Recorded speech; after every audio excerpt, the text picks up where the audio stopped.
വിഹിതമായ മനോഹരമായ കാഴ്ച ആരെയാണ് അതിർത്തി ഉണ്ടാക്കുന്നത്? ശാന്തമായ ആകാശം പോലെയാണ് എന്റെ ഈ ജീവിതം. എത്ര കൽപ്പിത പ്രവൃത്തിയും പണത്തിന്റെ പാട്ടാൽ താങ്ങിടക്കി സാധിക്കും.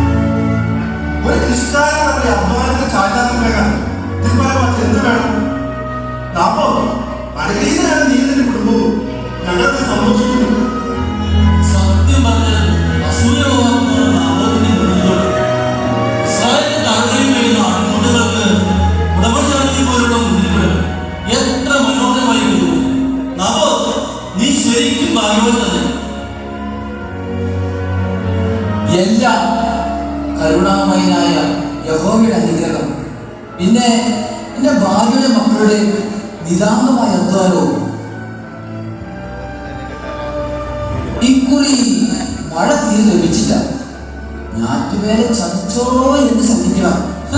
തോൽക്കാൻ എന്റെ ഭാര്യ മക്കൾ തയ്യാറില്ല. കണ്ടില്ലേ മക്കളുടെ ഉത്സാഹം, ഭാര്യയുടെ ശ്രദ്ധ. അവൾക്ക് ഓരോ മുന്തിരി ചെടി അവളുടെ മക്കൾക്ക് തുല്യമാണ്.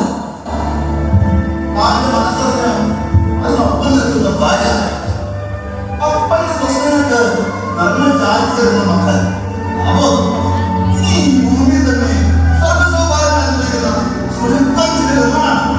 കുടുംബം കൂടെയുണ്ടെങ്കിൽ അത് പകരുന്ന ശക്തി അപാരമാണ്. അതാണ് എന്നെ കരുതുന്നത്. ആ കാണുന്ന അരുവിയിൽ നിന്ന് എന്റെ മക്കൾ വെള്ളം എത്രയോ കോരി. ഇടിശല്യമായിരുന്നു ഏറ്റവും വലിയ ഭീഷണി. പുലരുവോളം മരമണി മുഴങ്ങി ഭാര്യ ഈ തോട്ടത്തിൽ കാവലിരുന്നു. ഇത് ഞങ്ങളുടെ കൊച്ചു കുടുംബത്തിന്റെ സർവസ്വമാണ്. ഇവിടെ തളുക്കുന്നതും പൂക്കുന്നതും ഫലമണിയുന്നതും ഞങ്ങളുടെ സ്വപ്നങ്ങളാണ്. തങ്കത്തിന്റെ വിളവെടുപ്പ് പദ്ധതികൾ വേണ്ടത്ര സംവിധാനം ചെയ്യാൻ കഴിഞ്ഞിട്ടില്ല.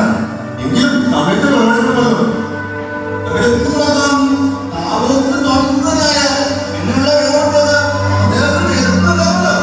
അത് നല്ല രാഷ്ട്രീയമാണ്. നമുക്ക് നാളെ തന്നെ തുടങ്ങിയാലോ? നവോ, നീ എന്ത് പറയുന്നു? എല്ലാം നിങ്ങൾ നിശ്ചയിക്കുന്ന പോലെ